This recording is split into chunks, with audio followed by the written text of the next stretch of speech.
we are going to talk about relationships. Maybe not from the angle most of you have anticipated.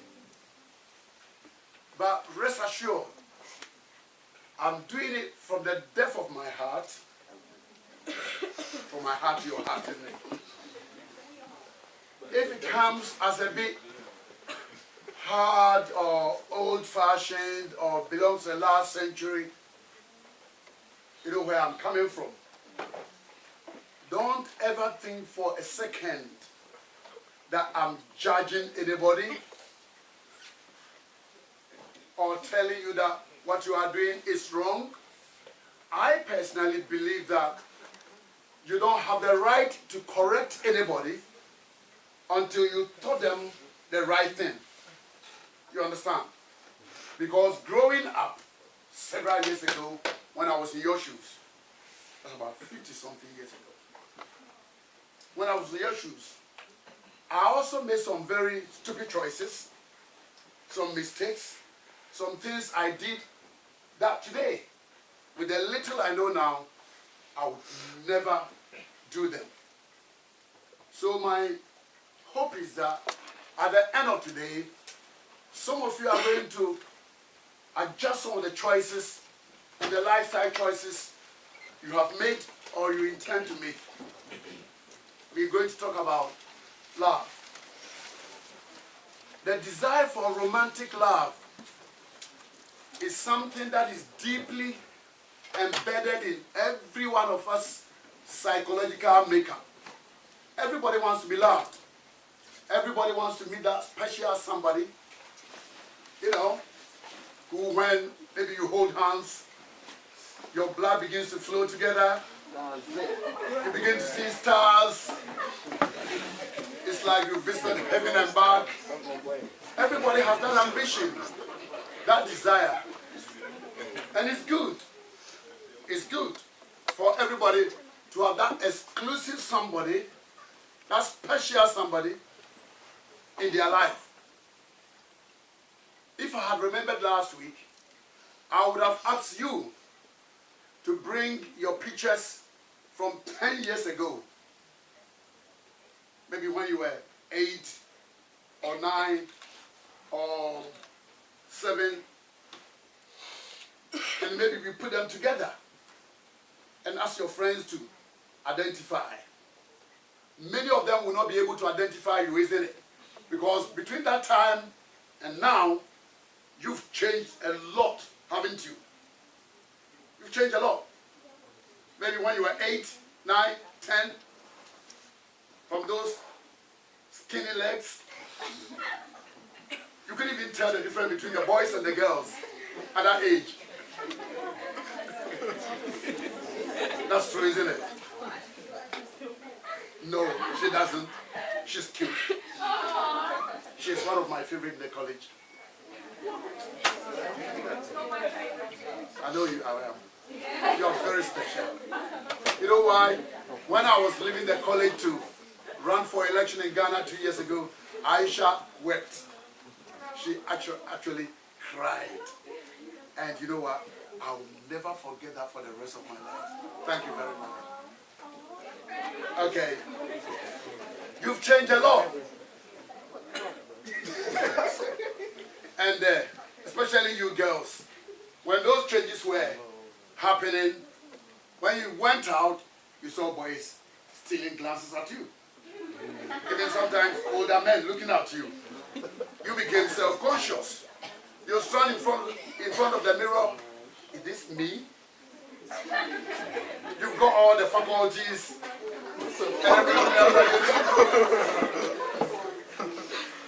And the boys to look at your biceps and your chest and your deep voice and maybe some facial expression and facial hair. Look at me, I'm a man. I'm a woman, I'm a lady.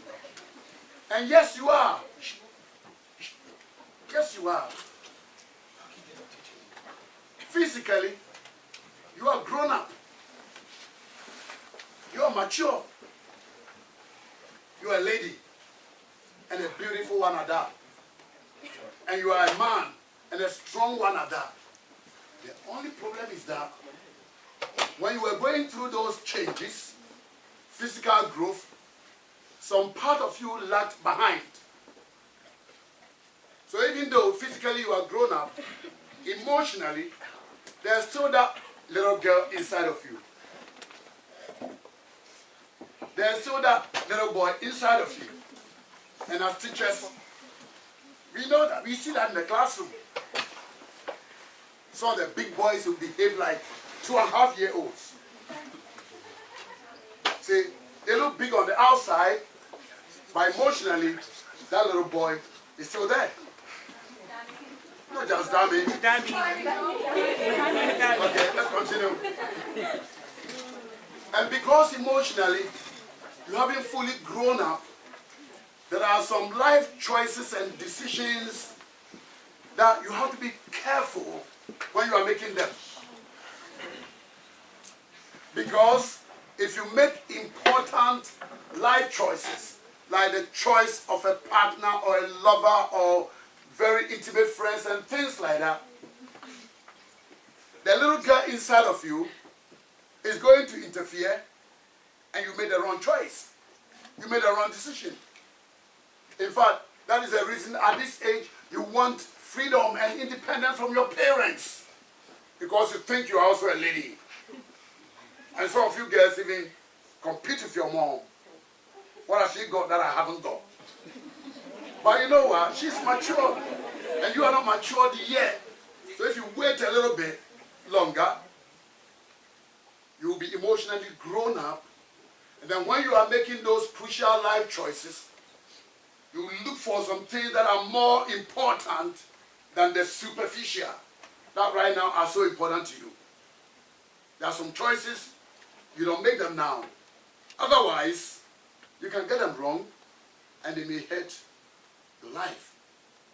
You see, especially if you are coming from a family situation where things are not as you expected with regards to relationship between you and parents, especially you and your dad, if he is there at all. That leaves many young people, especially in my community, with an emotional hurt or a wound in our soul. We are crying for love, for acceptance, for identity. Somebody to say that you belong to me. You are special. I made you. As far as human beings are concerned, God is the ultimate maker. I love you. I think you are a beautiful lady. You are going to be vivacious. Men are supposed to fight over you. You don't have to go looking for them. They will come. They will fight over you. You are a great man. You are going to succeed in life. I know you got what it takes to be successful. That thing is not there. And because everybody wants that affirmation, you may go and find it outside there, in the wrong places. That is why it is important not to make those crucial decisions at this stage. That is why I have taken it upon myself to help us learn and grow together. Because every one of you have got greatness inside of you. My major concern is to help you navigate this particular time in your life where there is a greater danger, so that you don't abort that greatness inside of you. I read a book that says, don't stir up love before it's time. Don't stir it up. There are some things you don't touch, because when you get intimately involved, it's like you open a Pandora box of emotions that you can't contain. If any of you has fallen in love before, you know what I'm talking about. When you fall in love, you don't even get hungry. You can go a whole 3 days without eating.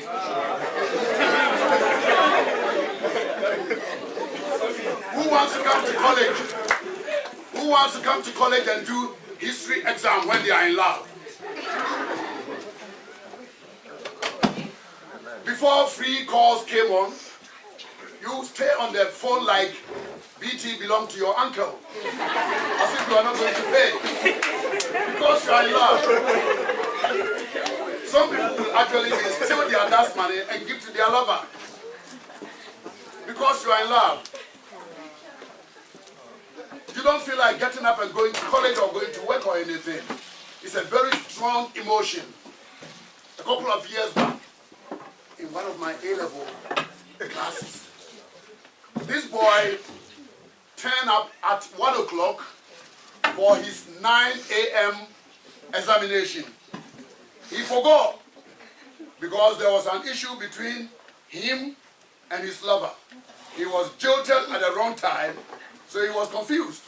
He even forgot that he should be in college at 9 o'clock to write the exam. Guess what happened? He failed. See? So don't awaken love until it pleases. Because at this age, you don't have what it takes to fully express yourself, if you like, romantically. But relationships go on. You have friends in college. In fact, some of you have boyfriends and girlfriends. I'm not here to condemn that at all. But you see, boys and girls go into relationships for different reasons and for different expectations. The girls normally go for the socializing, yeah, and the friendship. They want somebody to chill out with, somebody to hang out with, somebody to talk to. They want a friend.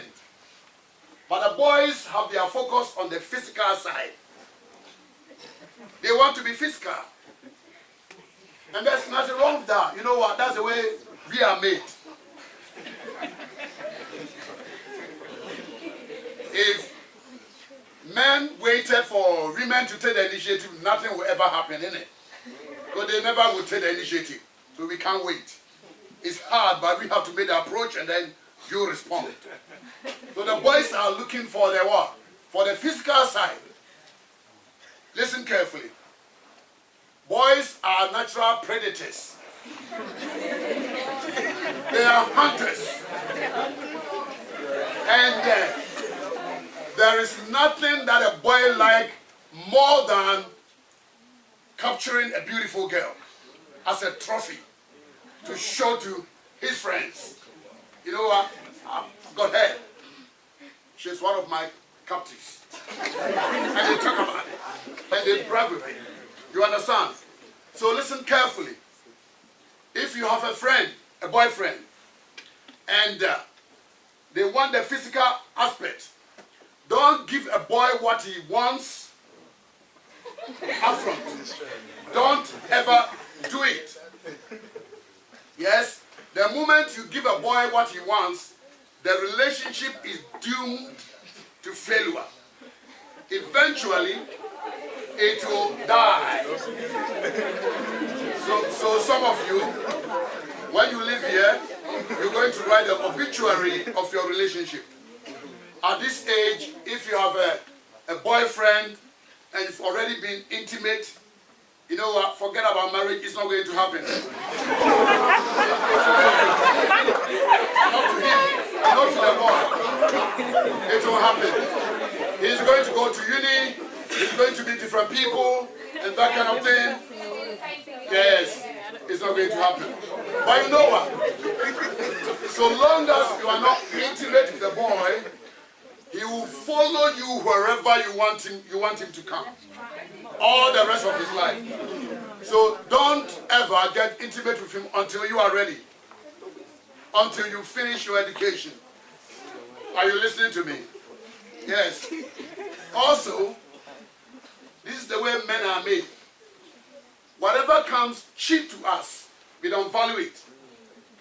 So supposing you went out with a boy, and on the first date something happened. He doesn't like it. In fact, a good boy will be disappointed. At the back of his mind, why was he so easy? I expected her to put up some resistance. You understand? And he will never be happy. Even if the unexpected happens and eventually he marries you, he will never trust you. Because at the back of his mind, he'll be thinking, Who else did that to her? If I leave her and go to Pakistan for 2 weeks, or to Ghana or Nigeria, what could be happening? You understand? You've hurt the boy's feelings. Also, the more you play hard to get, the more the boys will respect you. You know what? Some of us grew up in small towns where everybody knew everybody. And some of the girls there, they were available to virtually anybody who would ask. And so a lot of the boys helped themselves to it. You understand? But you know what? When it came to time to get a wife, you think I'll run to get that girl that everybody has had? No. I'll go and get the one who said no. The one who said no to everybody. That's the one everybody wants to marry. You know what? When I met my wife, you want to know that? My wife's town is about 1 kilometer from my town. And my dad's house is the last one in my town. And her dad's house is the first one in their town. So we are just close by each other. So one day, I went to their town. Their town is much bigger than ours. So that's where all the boys went to play. When it was moonlight, there was no electricity at the time. Yeah? When it was moonlight, you go there to play. That's where all the girls were. And I had friends there. In fact, I went to school, so I had mates and a lot of friends there. And one day, I met this beautiful girl. And I've never seen her in the town. So I asked my friend's friend, who is that girl? He said, oh, his dad is a manager in so he called it a big town. They only come from time to time when there is a funeral or something, special occasion. I said, she's nice, you know. And my friend told me, oh no, not that girl, you know, not that girl. She doesn't play that kind of games. She might even be rude to you. So don't try. I said, I've just left university with my 2-1 degree. I'm a teaching assistant in the university. I'm brimming with confidence. So if that guy is saying no to all the village boys, I'm from the city. So I'll go for it. So the only reason why I go for, of course she was nice, was the fact that she was tough. And I wanted her as my trophy. And thank goodness, when I approached, it took. So she became my wife. I married her. But supposing she was that type that everybody has had access to, who wants to know? Maybe some passerby, some stranger. Go marry her. Yes. You see, listen, if there's a relationship, you the girls in particular, that's where my focus is most of the time. Because girls are more social, at your age, every girl wants a boy in their life. Which normally should be your dad, if he's around, not your friend. Should be your dad. See, that's what gives girls most protection, if you are close with dad. If dad is your buddy. Or if he's not there, some good family member like an uncle or somebody else in the family. But not many girls have this, isn't it? Until you allow the boy access to you, you have the power. The girl has the power. But the moment he has you, he has the power. And you have to do his bidding, or he can tell you to go to hell. You see, for men who wants to buy a cow, if you can get the milk free every morning, would you pay for a cow? No, they won't. If the milk is free, why would they want to buy a cow and feed it and clean it up? Yes. You see, so when the boys are ready, they will go and marry the one who played hard to get, because they know that she's got class, she's got values, she's got standards, she respects herself, and it's that kind of girl they want to be their wife and the mother to their children. Are you listening to me? Yes. Also, if your relationship should break up, we all know that breaking up a relationship is not a civil thing. It's not a friendly occasion. It is hard. It is heart-wrenching. It can be very painful. It can even be fatal. People go and kill their exes because if I'm not having you, then nobody's going to have you. That's how some people think. People do that, isn't it? It's stupid, but they do that. Even their wives, leave them, or husband, they kill them. So it's not something to be approached casually. You know, after you've been through several bonding and breakup, your tender heart is so mashed up. Some girls say, I'm not going to marry again. I'm not going to marry. After when I grow up, I'm not going to marry because it's not going anywhere anyway. It will break anyway. You only come home with maybe a few children and no dad or nothing and that kind of thing. I don't want marriage because of what they have observed, maybe close by, somebody in their family and that kind of thing, you see. It's a very hard thing. And listen, when you are intimate with somebody, especially for the first time, there is some chemicals in our brain that is like it prints the photograph of the person into your psyche, in your brain. So wherever you go, you remember them. You can't forget them. Every person you meet intimately, it's like they take a bit of you with them.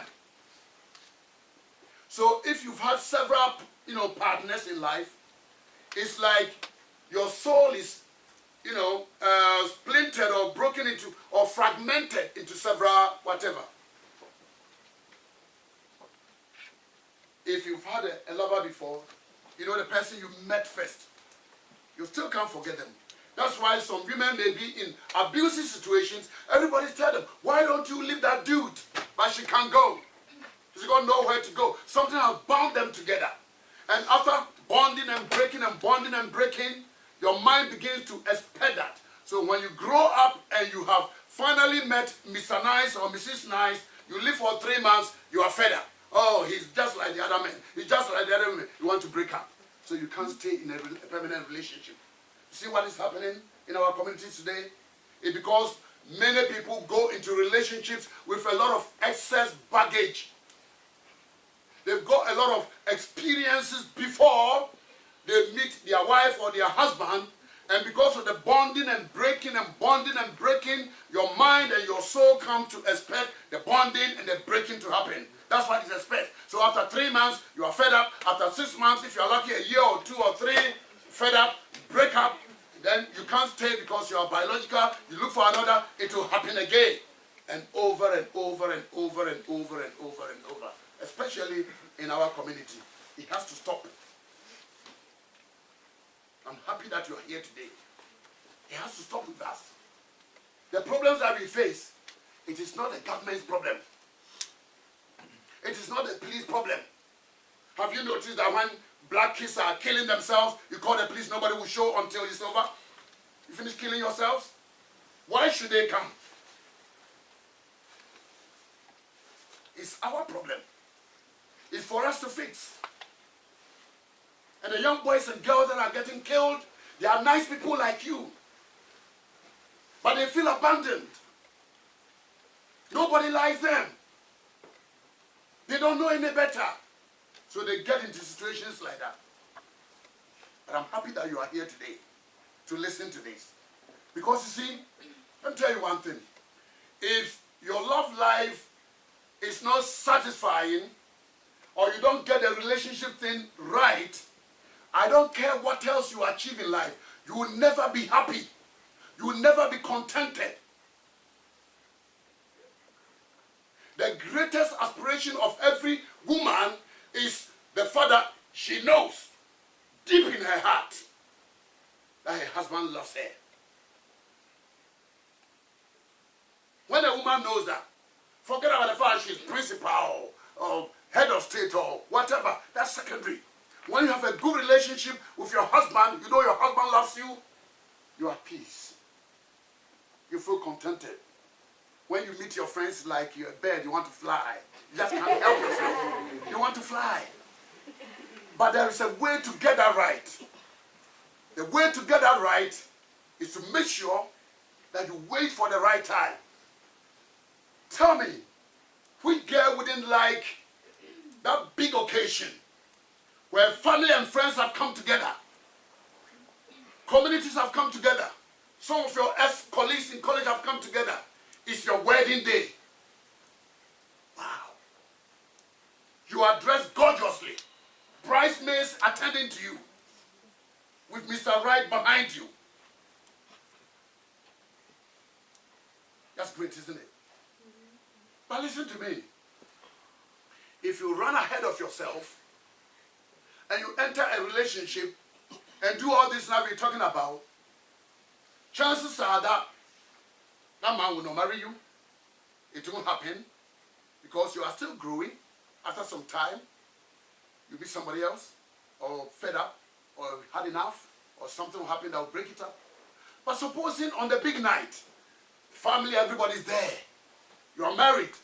So you go on an honeymoon with Mr. Right.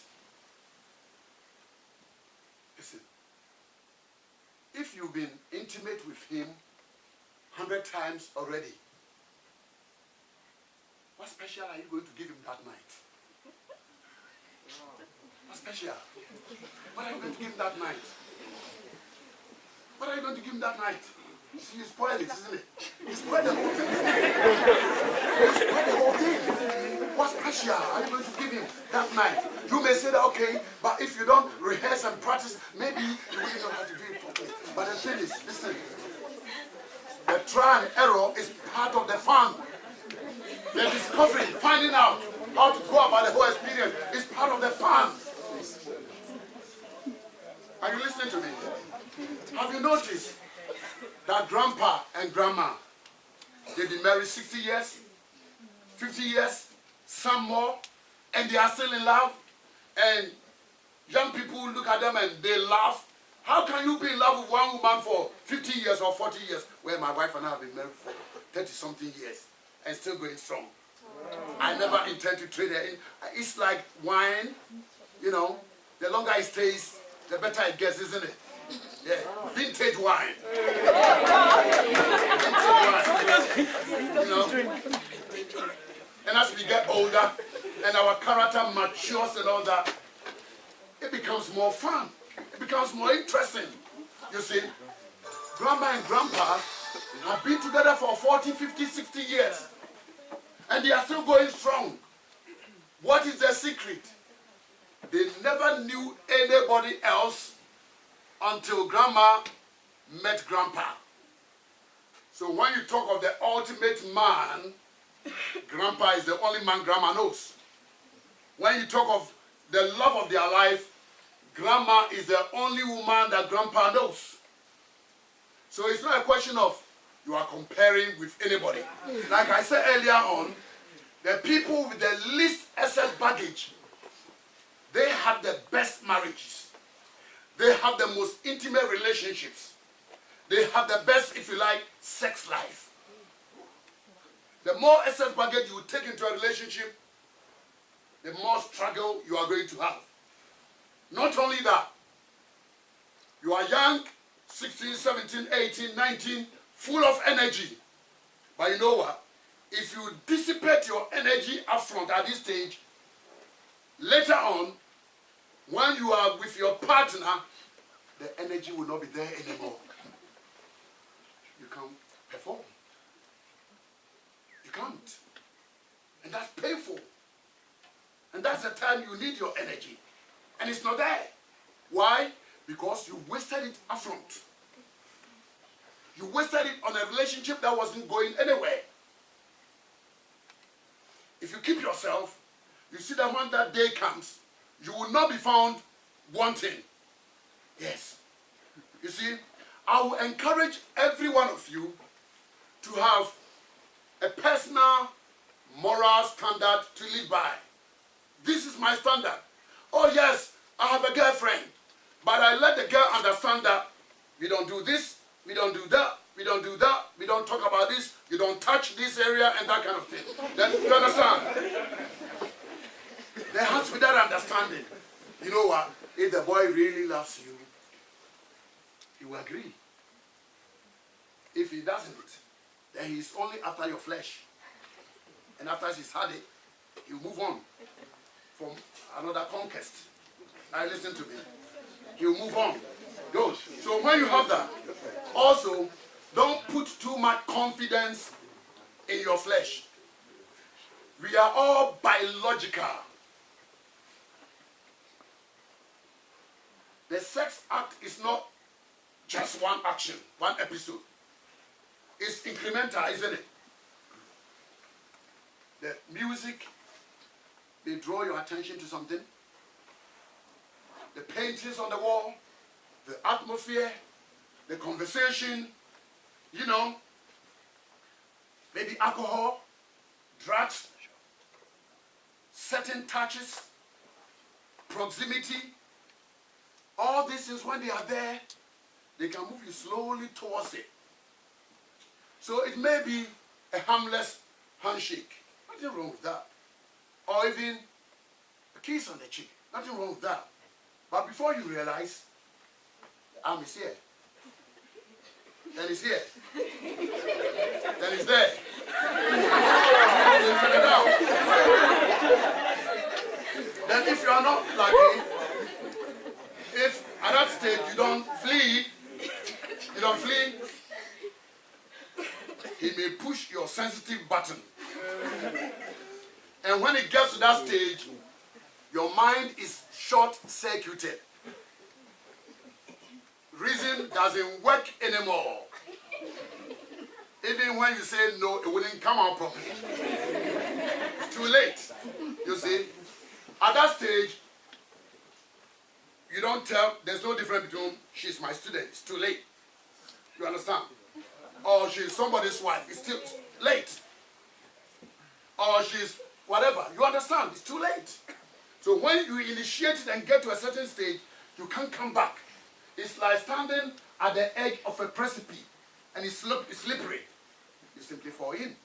Before you realize what you didn't intend to do, you've done it. So it's very, very important to make sure you don't initiate certain things. And if there's a boy or girl in your life, let them know the do's and don'ts of the relationship. Most reasonable boys will respect that. And if they don't, move on. There are other greener pastures there.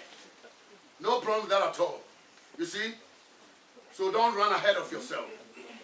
Don't run ahead of yourself. You know what? If today's meeting, your being here, helps even just one person to go back and maybe readjust their choices and say, you know what? I think I like what Mark said. I think I want a different future from where I'm heading. There are some things I'm going to cut out of my life. If just one person says that and goes on to do it, my job will be done. I'll be happy. But I know that more than one person is going to do that. You see, more than one person. We are biological. The relationships, they will happen. And you have to make sure that they happen on your terms. You have to make sure that you are emotionally intact. You have to make sure that nobody takes advantage of you and takes you for a ride. Because that is what would happen. You see, there was this girl, she was a Christian. She kept herself all these years. Then she met this man. This man came into her life. Oh my gosh, I can't let this one go. And the man said, we are going to get married anyway. So what's the big issue? What's the big issue? Just once. So she closed her eyes and gave in. But you know, sometimes that one occasion is all it takes. She got pregnant. The man said, I'm not ready. You know what? Most boys are not ready. They are afraid of responsibility, so to speak. So the girl went and had an abortion. You know. Later on, and the man left her anyway. Later on, she met somebody else, got married. They tried and tried and tried. She couldn't get pregnant. Can you imagine? A black lady, even an Asian lady, you can't have children. That's taboo, isn't it? That's a big issue. That's mamnoa. That's haram. Your sisters-in-law will come and drive you from the house. We don't want a woman who can't have children. Give our brother children. And then they went to a gynecologist. Then she opened her womb. She closed it again and said, you know what? A big tissue, a big scar has developed and filled your womb up. If anybody touches it with a knife, you will die instantly. That girl never had children till she died. Up to today, she's never had children. Just once. Sometimes, all it takes is the once. One occasion. That may be all it takes. You see? There was also this girl, I think she was Ghanaian. They went and brought her to live with her family in London here. And then she was serving this family. The family had a teenage girl about her age. And you know, women are territorial, isn't it? You can't fit two of them in the same space. So that teenage girl didn't like the maid. So eventually, this teenage girl, that the girl was there to serve, she called the immigration. They came and got this girl. They took her to the detention camp. They were about to send her back to Ghana. She was decent, a decent girl. One of the immigration attendants noticed there was something special about this girl. The man goes there and people are cursing and doing all kind of things. This girl was decent. So we started watching her. Eventually, the man said, I want to help you. So he removed her from the detention and sent her home. He said, I'll help you out. The first day when the man left the girl in the house and went to work, when the man came back, the girl had cleaned the house and prepared some nice jollof rice for this white man. I thought you'd like that. For this man. The man ate and liked it. The second time, so eventually, this developed into love for the girl. Romantic love. So one day, the man made an approach to the girl. He went and held her. It's like he was up to something. And the girl said, hold on, I will do that. Come touch me. If you want to marry me, you know where my people are? Go and see them. I'm not into that kind of game. The man was so impressed that in this day and age, you will get a girl that will not take that advantage. The man was so impressed, he went and saw the girl's family, the family that was sending her away, arranged, beautiful marriage. The man is Scottish, white man. They are married now with beautiful children in Glasgow. See, the girl won the man with her what? Her virtue, her character. If she had given in, the man would have taken advantage of her one night or two nights, sent her away.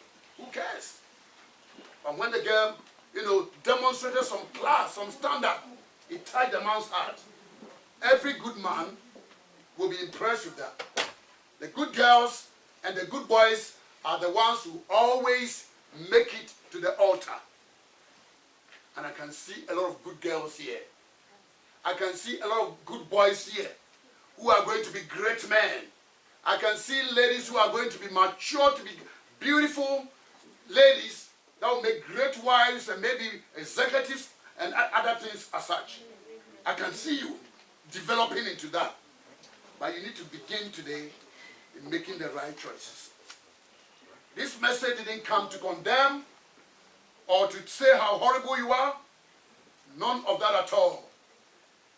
If you don't know something, you definitely live according to the script that everybody is living by. I did it in my age. But once you know, you start making the right choices. And the right choices will lead to great success in future. You got big destinies. You're all going to be great. I can't wait to meet some of you maybe 10 years from now, 15 years from now.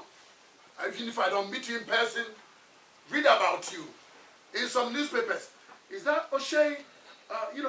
He was my student 10 years ago. You mean he's the director of British Telecom? Obama, you see, the president of America. Oh, but I taught him. He was my student. Yes, we can. You can do it. Keep coming here and let's learn together. There is more that I've taken my time to learn so that I can impart to you. And I'm happy to do that. I bless all of you.